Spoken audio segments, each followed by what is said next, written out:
8 de la mañana con 10 minutos, 8 con 10 minutos, en Punto Noticias, primera emisión, avanzamos con más entrevistas. Ya está con nosotros Andrés Segovia, exsecretario general de la Asamblea Nacional. ¿Cómo está, doctor Segovia? Buenos días, gracias por acompañarnos. Bienvenido, le saludamos a Alexis Moncayo, quien le habla, Licenia Espinel. ¿Fue correcta la forma cómo se entregó la notificación respecto a la Ley de Desarrollo Económico por parte de la presidenta de la Asamblea Nacional, con la que el presidente de la República posteriormente ordenó su publicación en el registro oficial? Le pregunto esto a raíz de un mensaje que puso el legislador Esteban Torres en su cuenta de la red social Twitter, en la que señala que lamento decirles que es una falsedad, dice, lo que está en la carta suscrita por la presidenta de la Asamblea Nacional, una carta en la que detalla el desenlace o el tratamiento que tuvo esta ley, pero omite allí poner una parte de este proceso, que fue precisamente la moción que presentó el señor Esteban Torres y que tuvo más de 90 votos, o al menos 90 votos de apoyo. ¿Qué decir respecto a estos cuestionamientos y la forma como se procedió para la publicación de esta normativa en el registro oficial? Buenos días, bienvenido. Buenos días, Licenia, Alexis, qué gusto compartir con ustedes. Realmente es un placer estar acá en Pichincha Universal. Gracias. Quiero responder su pregunta y llegar a esta conclusión haciendo un breve repaso muy rápido de las razones de las mociones y de los efectos. Yo tengo ahí una respuesta muy clara para usted, pero sí me gustaría que la ciudadanía conozca el razonamiento parlamentario. Primero, creo que hay que contextualizar que exactamente hace un año la Asamblea Nacional modificó la Ley Orgánica de la Función Legislativa, algo que pasó desapercibido. Yo he sido muy crítico, gracias a que ustedes me invitan en este espacio, en otros espacios también lo he hecho. La reforma trae graves errores en materia parlamentaria, graves errores. Y aquí vamos a evidenciar uno que dio como consecuencia lo que yo entendería una falta de conocimiento, de interpretación adecuada de la ley y del artículo 62 de la Ley Orgánica que fue reformada. Brevemente digo lo siguiente. Desde el punto de vista parlamentario, nuestro diseño parlamentario se desarrolla a través de dos debates, primero y segundo debate.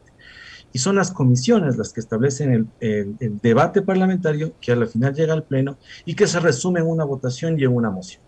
El procedimiento parlamentario en el Ecuador está diseñado a través de la siguiente metodología. Hay un informe de mayoría, un informe de minoría y el archivo o negativa del proyecto de ley. Lo importante que hay que decir es que con las reformas del año 2020 se modificó el procedimiento para la aprobación de las leyes. Eso me parece que no se ha entendido de manera adecuada. El artículo 135 de la Ley Orgánica establece que todas las mociones tienen que tener 70 votos de mayoría. Todas las mociones tienen que tener 70 votos para ser aprobadas. Ahora, depende mucho de cómo yo propongo la moción para saber si está aprobado o negado. Es un tema básicamente de lenguaje. Resumo. El día de la votación se propone la aprobación de la ley orgánica por parte del presidente de la comisión, el asambleísta Jiménez, quien propone cómo procede el informe de mayoría, luego el informe de minoría y luego el archivo. Pero la una excluye a la otra, y eso hay que entender en práctica parlamentaria. Primero se conoce siempre el informe de mayoría. En este caso, el informe de mayoría propuesto por el asambleísta Jiménez no obtiene 70 votos, sino obtiene solamente 30 votos. Perdonen que muestre que es lo que está en la página web de la Asamblea. Estoy con los textos de la Asamblea, que a propósito fueron incorporados a partir del año 2009, dándole transparencia al trabajo legislativo. Segundo, la ley, y aquí viene el cambio profundo, la ley orgánica modificada en el año 2020 establece que hay que negar el proyecto el informe, perdón, de mayoría para pasar a conocer el informe de minoría. Esta es la reforma que se incorpora en el año 2020, que se desconocen sus efectos jurídicos. Y ahí el error. Entonces, ¿qué es lo que hace el asambleísta Torres? Propone una moción que dice negar el informe de mayoría. Por favor, el informe de mayoría, no el proyecto de ley. Dice negar el informe de mayoría, y a la luz de la interpretación del artículo 62, se niega el informe de mayoría para conocer el informe de minoría, porque no podemos excluir a las minorías. Así funciona el procedimiento parlamentario básicamente desde 1979 en este país, solo que esta distancia, este alejamiento que existe parte de la ciudadanía y de los teóricos y de los analistas hace que no logremos interpretar de manera adecuada. ¿Qué es lo que pasa con la moción del asambleísta Torres? Como dice la ley, se deberá negar el informe de mayoría para pasar a conocer el informe de minoría. Se niega efectivamente el informe de mayoría pero eso significa que da lugar a conocer el informe de minoría. ¿Okay? Luego se pasa a conocer el Sí, informe de perdón minoría. que le interrumpa ahí, doctor, perdón que le interrumpa ahí. Buenos días, qué gusto verle a los tiempos. Igual, No necesitamos que exista un pronunciamiento expreso, es decir, basta con que se niegue el de mayoría como para que la Asamblea pase a tratar el de minoría, o necesitamos, digamos, una norma expresa que diga, bueno, como no se aprobó este informe, vamos con el siguiente. Es muy buena la pregunta. Es tan buena la pregunta y un tuit que yo hice hace unos días. Lo estoy chequeando. Realmente mencionaba esto. En el periodo anterior, antes de las reformas a la ley orgánica del año, no era necesario este procedimiento. Eso es lo que no se ha entendido. Las reformas cambiaron el procedimiento para aprobar las mociones de la Asamblea Nacional y lamentablemente interpretaciones que los asambleístas no comprendieron. Entonces, la ley dice que para conocer el informe de minoría tengo que negar el informe de mayoría, y así consta en la moción del asambleísta Torres. Para poder pasar a conocer el informe de minoría, se niega el informe de mayoría y este informe efectivamente obtiene 90 votos. Pero es para pasar del informe de mayoría al informe de minoría. Esto es importante entender. Entonces, si se conoce el informe de minoría, se debió haber debatido el informe de minoría y se pone a consideración luego de la Asamblea la votación del informe de minoría del asambleísta Zambrano, y el informe de minoría obtiene 48 votos, es decir, no obtiene 70 votos que establece la ley, el 135. Y cierro con esto. Luego se propone, una vez que como no se aprobó el informe de mayoría, no se aprobó el informe de minoría, era necesario conocer y aprobar la negación o el archivo del proyecto de ley que propone el asambleísta Pazmiño, y este texto tiene 53 votos. Esta es la práctica parlamentaria. Obviamente, si se aprobaba el informe de mayoría, ya no tenía por qué conocer el informe de minoría.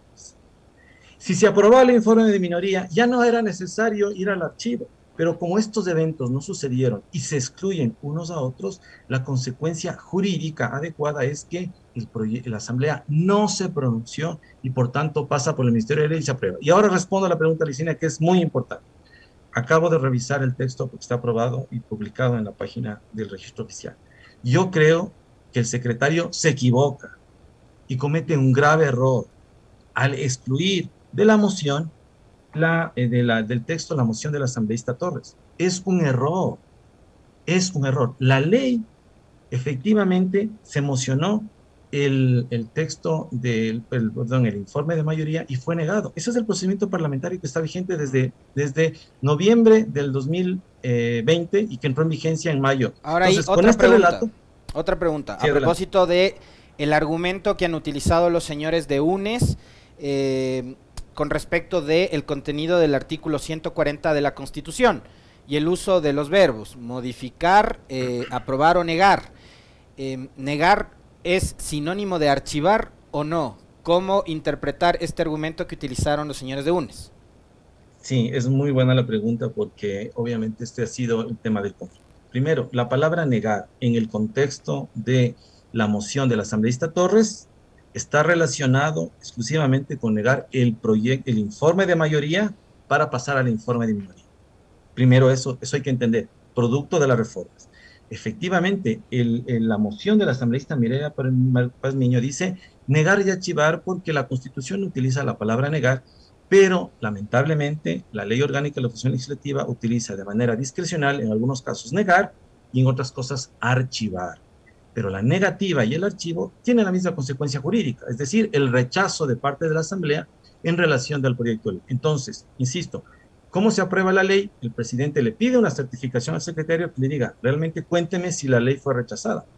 Ahí me parece que el secretario comete un grave error porque trae realmente a la confusión de por qué no colocar la moción del asambleísta Torres si es parte del procedimiento parlamentario, a la luz del artículo 62, era rechazar el informe de mayoría, no el proyecto. Me parece que es un error, Licenia, y estoy de acuerdo con ese razonamiento, y eso puede causar problemas en lo posterior. Eso iba a preguntarle, doctor Segovia, ¿qué puede pasar por este error? hay ya anuncios de algunos sectores de la Asamblea Nacional, de bloques legislativos, que dicen que van a demandar la inconstitucionalidad de esta normativa a la Corte Constitucional. Este error podría conducir a que la Corte Constitucional tome una decisión o constituya un elemento como para que la Corte Constitucional se pronuncie en contra de esta normativa. ¿Qué futuro le ve usted a una posible demanda de inconstitucionalidad de esta normativa en la Corte Constitucional? Bien, Licenia, efectivamente la Ley Orgánica de Garantías Jurisdiccionales y la Constitución y la Ley Orgánica de Acción Legislativa permiten que se establezca una acción, perdón, la Ley Orgánica de Garantías Jurisdiccionales permite que se establezca una acción, pero básicamente en relación con el procedimiento de aprobación de la norma. Desde el punto de vista constitucional, cualquier persona que se sienta afectada por la publicación de esta norma lo puede hacer. Yo no vería tan claro que este evento en particular podría dar lugar. Me parece que es un error que no puede pasar en asamblea.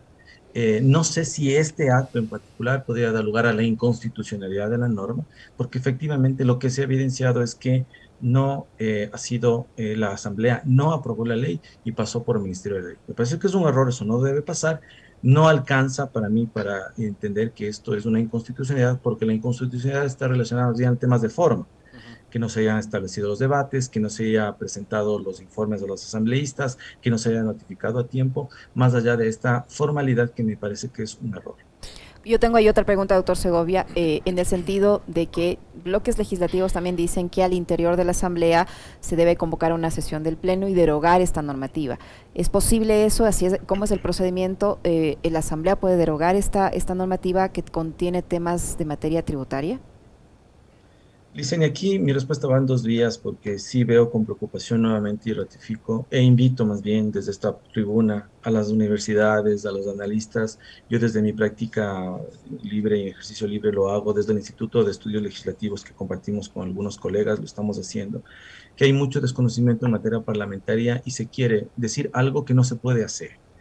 Y eso es peligroso. Tuvieron 30 días para hacer el debate legislativo.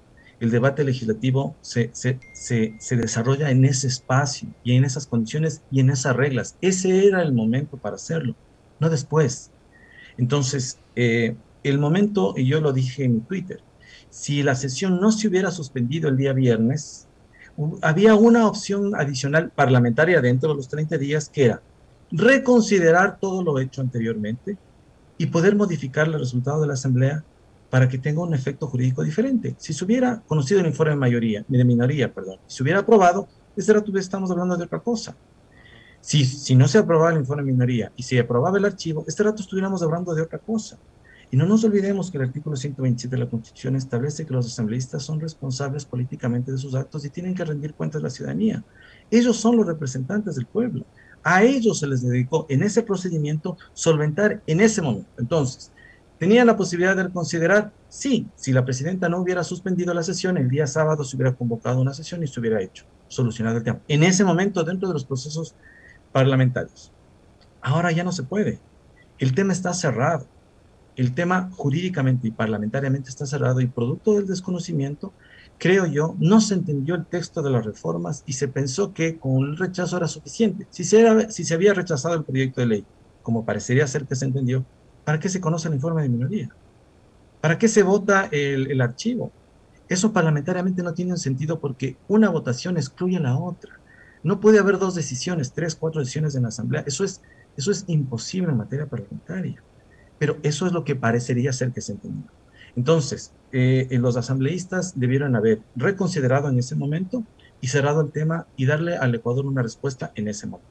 ¿Qué es lo que viene ahora? La ley está vigente, la ley está aprobada, y las acciones son ya ex post. El debate parlamentario se cerró, la asamblea no dio un resultado, la ley está vigente y todas las consecuencias son las que tenemos que asumir los ciudadanos producto de la aprobación de esta ley. Dos preguntas ahí, una complementaria a la anterior. Es decir, no es un camino tan sencillo como lo han querido hacer ver las bancadas de Pachacuti, Guidé y UNES el día de ayer. Bueno, ya metimos la pata, entonces ahora vamos a arreglar presentando una moción para que se derogue la ley, que además algunos dicen debería contener solo un artículo que diga deróguese la ley, y listo, y se acabó. Y con eso arreglamos el desastre del pasado viernes. No es tan sencillo ese camino, doctor. Alexis, no es así. Ustedes se pueden imaginar que las democracias están construidas en base a la deliberación. Por eso hay un primer debate, un segundo debate, una deliberación. Pasan 30 días de un económico urgente en un proyecto ordinario, según las nuevas reformas, y eso tampoco se ha debatido, lo he dicho en otros espacios, puede durar en promedio entre 12 meses y 16 meses un proyecto de ley ordinario. Sí se tramita de acuerdo con los plazos más largos, porque la nueva norma extendió los plazos de manera excesiva, a mi opinión. Pero esas son las reglas que se aprobaron y están vigentes. No las aprobé yo, están vigentes. Los asambleístas tienen que conocer porque con esas reglas de juego democrático se aplican. Otro punto adicional, Alexis, en relación a la pregunta que usted me hace. No puede la Asamblea solicitar la modificación o la derogatoria en un artículo porque, de acuerdo con el 135, solamente el presidente de la República puede derogar, modificar o suprimir impuestos. No es una facultad de la Asamblea. Por favor, digámosle la verdad a los ciudadanos, hablemosle claro a la gente. No es cuestión de que yo presente un proyecto de ley mañana y en 15 días está. No, solamente el presidente puede modificar, porque es tan sencillo como esto. El presidente presentó este tema, presentó la política pública, presentó el Plan Nacional de Gobierno, la proforma presupuestaria para financiar de aquí a 5 años. Yo digo en el evento de que pongamos un escenario absolutamente loco, que el propio presidente presenta un proyecto de ley derogatorio, que sería una locura, porque solamente él lo puede hacer. Presenta, pasan 6 meses, 7 meses, y se aprueba el proyecto en los plazos más cortos. Esto, en el mejor escenario, entra en vigencia en el año 2023, porque las reformas que fueron aprobadas entran en el año 2020 en materia tributaria, en impuesto a la renta, y otras entrarán en vigencia inmediatamente. Esas son las reglas desde el punto de vista tributario y normativo. O sea, no, un legislador, doctor Segovia, un legislador no puede presentar un proyecto de ley para dejar sin efecto esta normativa ya en vigencia. No puede. Eso solo tiene que ser iniciativa del propio Ejecutivo, como usted lo acaba de señalar. O sea, que quienes dicen que van a presentar un proyecto de ley para derogar esta normativa recientemente aprobada, eso no se puede hacer. ¿Lo entendí bien? Yesenia, no se puede hacer porque las normas establecen que las cosas se hacen como se deshacen. Solamente el presidente de la República puede presentar proyectos de ley de iniciativa tributaria porque establece la Constitución, y solamente él puede derogar porque así está planificado el Estado. Así se planifica para el siguiente año, los impuestos, los ingresos, los gastos, así se planifica, y el Estado, el presidente de la República es la cabeza de la administración pública, y él presenta el proyecto para que se apruebe para el siguiente año. Entonces, esos son los escenarios, esas son las realidades normativas. Para eso está el debate legislativo. Precisamente esa es la naturaleza del debate legislativo. Nuestra democracia es deliberativa. Deliberamos, nos damos cuenta y en la votación asumimos las consecuencias de ese acto, que va a tener consecuencias para el futuro. Si no lo entendimos así, entonces es preocupante que no tengamos claro las reglas del Código Democrático previstas en la ley y en la Constitución. Es que parecería chiste, pero en realidad es anécdota, ¿no? Usted dice, deliberamos, nos damos cuenta y después votamos. El problema es que deliberaron, nunca se dieron cuenta, votaron y se dieron cuenta de la embarrada ya después, ¿no? Oiga, doctor, a ver, ahí hay algo que yo sí quería preguntarle a usted, porque conocedor como es de esta materia, algo sobre lo cual nunca hemos hablado, porque en realidad no nos tomamos en serio cosas que son fundamentales, y una de esas es algo que usted ya mencionaba hace un momento, y es el derecho parlamentario.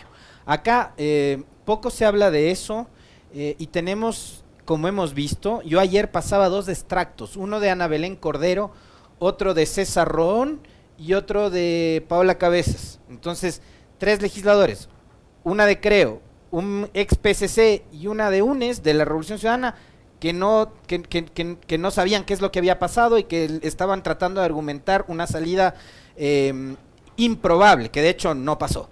La señora Cordero decía, no sé qué pasó, no creo que deba pasar por el Ministerio de la Ley, siendo de Creo. El señor Ron dijo, fue negado, no pasa por el Ministerio de la Ley. La señora Cabezas argumentaba con el 140 de la Constitución. Entonces, en realidad yo lo que veo es que tenemos legisladores que ni ellos, ni quienes están detrás de ellos, que son sus asesores, que deberían tener un conocimiento, pero íntegro de lo que es no solo la ley orgánica de la función legislativa, sino la Constitución también, poca comprensión de cómo opera lo que usted decía hace un momento, la técnica legislativa y el derecho parlamentario. O sea, esto que ha sucedido el viernes es triste y es lamentable, no solo por el resultado de la votación, sino por todo el contexto en que ésta se da. Efectivamente, Alexis, yo le agradezco la pregunta porque esto me invita a mí para pedirle a la sociedad, invitarle a la ciudadanía, a quienes nos escuchan, a la amplia audiencia, tomémonos en serio el derecho parlamentario. Los penalistas tienen sus institutos, los procesalistas, los laboralistas, eso está muy bien, pero no hemos hecho un trabajo de cómo se crean las normas, de cómo se procesan las normas. Es ahí donde está el corazón del tema. Y eso es algo que no ha sucedido, Alexis. Y es precisamente, empecé esta gentil entrevista diciéndoles que hubo unas reformas. ¿Estamos conscientes de las reformas, de los cambios profundos que se hizo en el año 2020? Pasaron desapercibidos. ¿Alguien debatió el texto del contenido?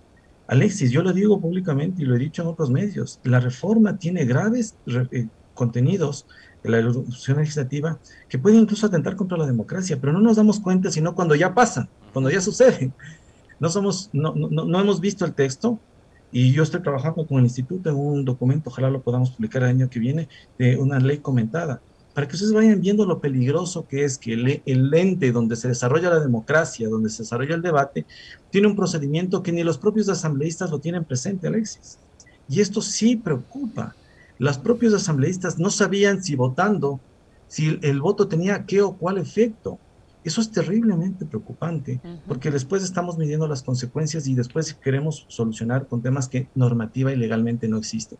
Las reglas del juego democrático están vigentes, las reglas de la ley están vigentes, y lo curioso es que la ley orgánica fue aprobada, Alexis y Licenia, por algunos asambleístas que están haciendo otra vez segundo periodo, y conocen el texto, y lo debatieron, y lo aprobaron. Y crearon que era necesario hacer el nuevo procedimiento. Y cierro con esto y lo contextualizo. Ustedes recordarán que el Comité para la Reinstitucionalización quiso hacer bicameral y eso no pasó y la enmienda se quedó. ¿Y qué decidió la Asamblea? Entonces tenemos que fortalecer la Asamblea y vamos a reformar la Ley Orgánica de la Función Legislativa. Hicieron los cambios. La pregunta es, ¿estos cambios realmente fortalecieron la ley orgánica? Eso tenemos que preguntarnos. Y estas son las consecuencias del desconocimiento, Alexis. Yo lamento mucho, invito a las universidades, invito a los académicos, trabajemos en el derecho parlamentario, veamos el procedimiento, ahí se crean las leyes que modifican la conducta de los ciudadanos y no les damos la importancia del caso. Y ojalá este sea una lección muy, muy fuerte para poder entenderla.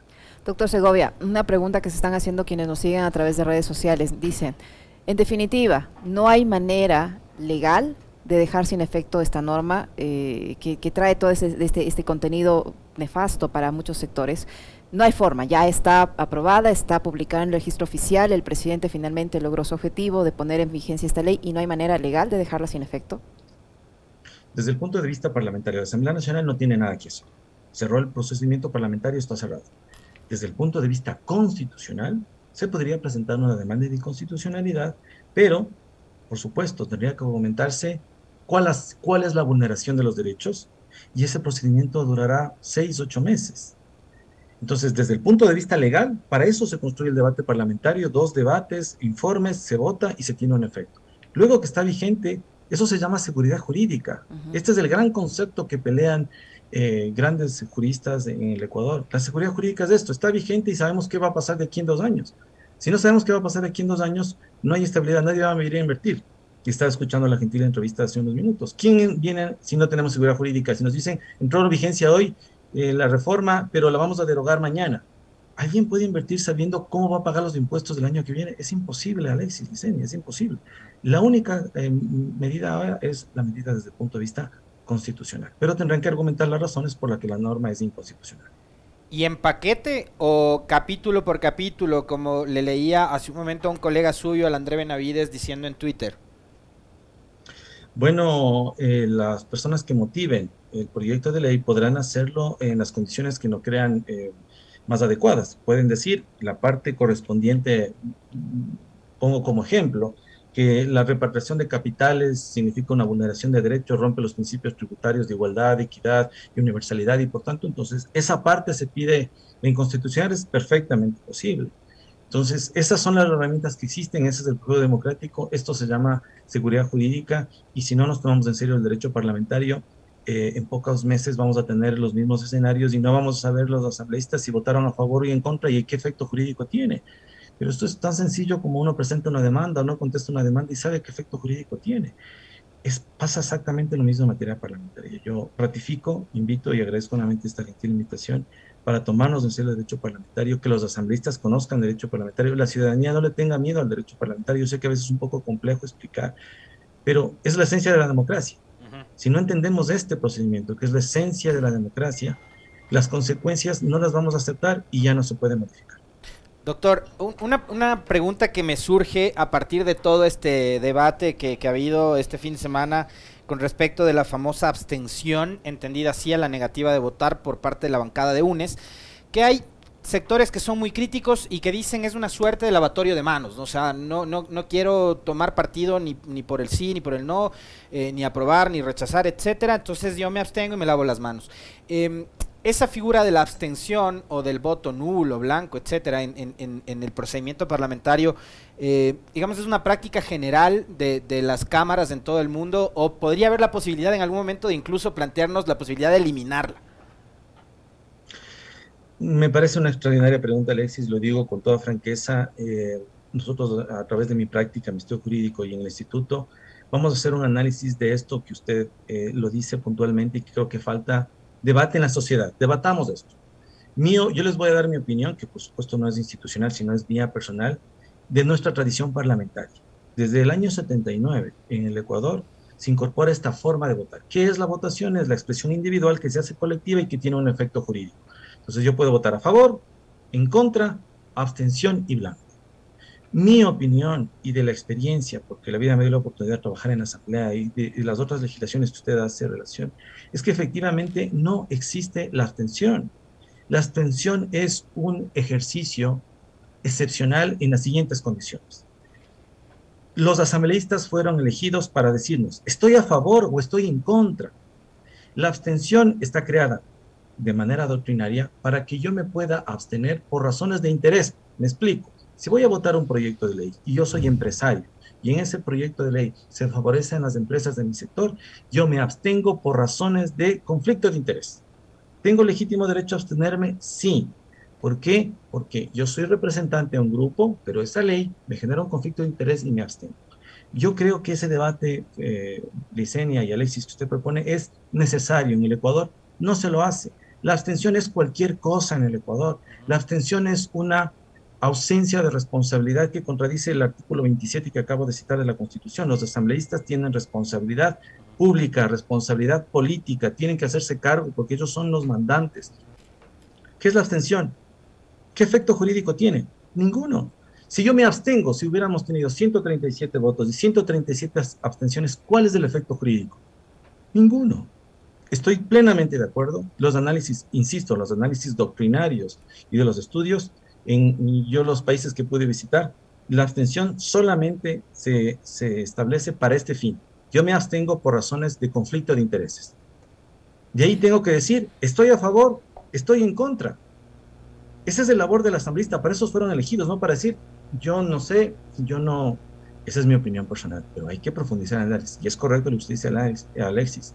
En países de Latinoamérica no existe la abstención. Incluso el voto blanco, el voto blanco también se vota blanco, se deja y se suma a la mayoría. Entonces decir, no sé qué decir y me sumaré a la voluntad. Bueno, pero sí, ante la ausencia de un debate político argumentado, de un debate político ideológico real y democrático, nos inventamos esta figura de la abstención para evitar que las personas no tomen una decisión y una posición ante la democracia.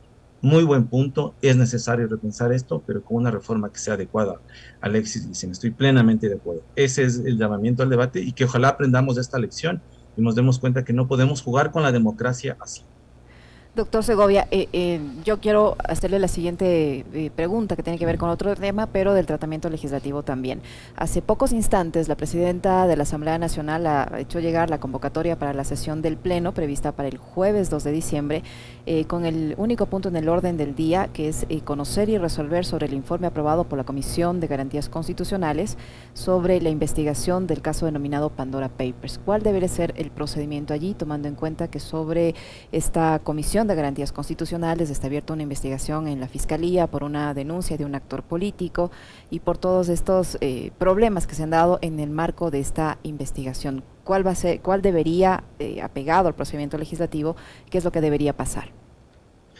Bien, Yesenia, sí, el tema es mucho más complejo que esto. Yo creería, y le digo mi opinión rápidamente, me parece que el procedimiento parlamentario no fue el adecuado en relación a lo que establece la ley que dio lugar como consecuencia de la aprobación de la consulta popular del año 2017, si no me equivoco. El procedimiento era el siguiente, el procedimiento era que se tenía que tener un informe de parte de la Contraloría General del Estado sobre el uso de estos bienes del patrimonio, si hay paraísos fiscales, y luego de esta aprobación de este informe pasa a la Corte Constitucional, quien luego de la validación pasa a la Asamblea Nacional. Ese es el procedimiento que está previsto en la ley, yo lo describo objetivamente tal como está la ley. Sin embargo, la Asamblea siguió el trámite a través de la comisión, es decir, tampoco se pudo haber excluido, pero el procedimiento era otro, y lo que tiene que suceder ahora es que el Pleno de la Asamblea Nacional tendría que conocer este informe, debatirlo, eso es muy importante, y resolver lo que en derecho corresponda. Esto es que si realmente del informe se establecen las causales correspondientes, da lugar a los efectos que establece la Constitución y la ley en relación a que la Comisión ha encontrado qué elementos suficientes. Insisto, me parece que no era ese el procedimiento adecuado, es decir, la Asamblea entraba luego del procedimiento anterior, pero políticamente lo han hecho así y los efectos son los que la Asamblea tiene que debatirlo y resolverlo. Muy bien, muchísimas gracias. Muy interesante conversar con usted, doctor Segovia, muy amable. Andrés Segovia, exsecretario general de la Asamblea Nacional, que ha estado con nosotros. Muchas gracias, doctor. Fuerte abrazo, doc. Gracias, Licenia. Alexis, un gusto saludarles. Muy buenos días. Lo propio, muchas gracias. 8:41, una pausa en Punto Noticias de Radio Pichincha, ya regresamos.